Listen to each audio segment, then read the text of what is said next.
100 શબ્દ ઝડપ. Ready, start. ફકરો. માનનીય મંત્રીશ્રીએ તેમના સત્તાવાર વક્તવ્યમાં વહીવટી સુધારાઓની રૂપરેખા આપી છે, જેનો હેતુ વિધાનસભા પ્રશ્નોત્તરી કાળ અને જનપ્રતિનિધિત્વ માટે સમયસરના પગલાં લેવાનું છે.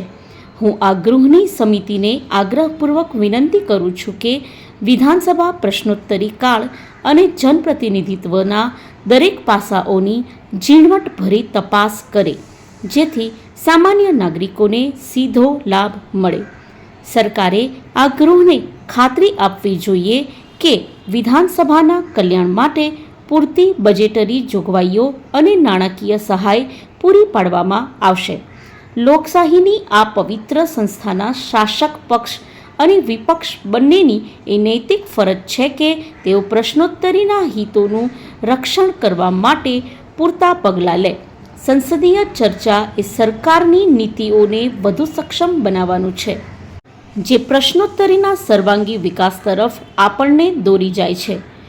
માનનીય અધ્યક્ષશ્રી, હું આ ઠરાવના સમર્થનમાં ઊભો થયો છું અને આ સન્માનીય ગૃહનું ધ્યાન વિધાનસભા પ્રશ્નોત્તરી કાળ અને જનપ્રતિનિધિત્વના અતિ મહત્વના પ્રશ્નો તરફ દોરવા માંગુ છું.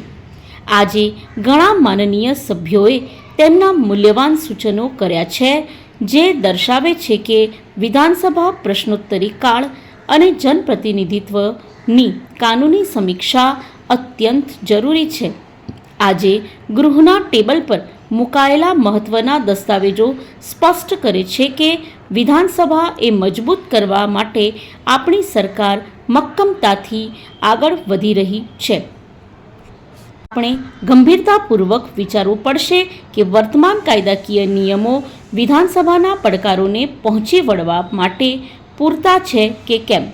શાસક પક્ષ અને રાજકીય વિપક્ષોથી ઉપર ઉઠીને આપણે એકમત થઈએ, જેથી વિધાનસભા પ્રશ્નોત્તરી કાળ અને જનપ્રતિનિધિત્વના કલ્યાણકારી વિધેયક સામાજિક પ્રગતિનું સાચું માર્ગદર્શન બની શકે.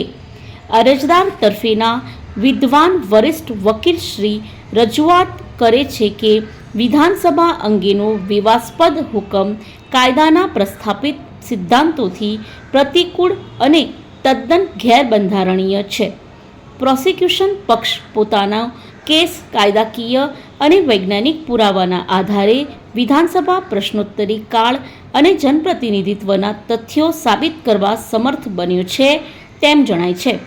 ભૂતકાળના ચુકાદાઓ સ્પષ્ટ કરે છે કે વિધાનસભા અંગેના સરકારી માધ્યમોમાં કોઈ અસ્પષ્ટતા કે પક્ષપાત સ્વીકારી શકાય નહીં. આ કેસની વિગત ગંભીરતાપૂર્વક જોતા સ્પષ્ટ થાય છે કે નામદાર નીચલી અદાલતે વિધાનસભા પ્રશ્નોત્તરી કાળ અને જનપ્રતિનિધિત્વના પુરાવાના મૂલ્યાંકનમાં ગંભીર કાનૂની ભૂલ કરેલી છે. અમે બંને પક્ષકારોના વિદ્વાન વકીલશ્રીઓની વિસ્તૃત રજૂઆતો સાંભળી છે અને વિધાનસભા પ્રશ્નોત્તરી કાળ અને જનપ્રતિનિધિત્વને લગતા તમામ દસ્તાવેજી પુરાવોનો બારીકાઈથી અભ્યાસ કર્યો છે. અરજદારે નામદાર હાઈકોર્ટના સિંગલ જજશ્રીના આખરી આદેશ વિરુદ્ધ વિધાનસભા પ્રશ્નોત્તરી કાળ અને જનપ્રતિનિધિત્વની આ વિશેષ પરવાનગી અરજી દાખલ કરેલ છે. કાયદાના પ્રસ્થાપિત સિદ્ધાંતોનું અનુસાર કુદરતી ન્યાયના નિયમોનું કેસ ચલાવતી વખતે ખાસ ધ્યાન રાખવું જરૂરી છે, જેથી પ્રશ્નોત્તરીમાં કોઈ અન્યાય ન થાય. અમે નોંધીએ છીએ કે નીચલી કોર્ટે વિધાનસભા પ્રશ્નોત્તરી કાળ પર અને જનપ્રતિનિધિત્વની મહત્વની હિતલક્ષી સ્ટોપ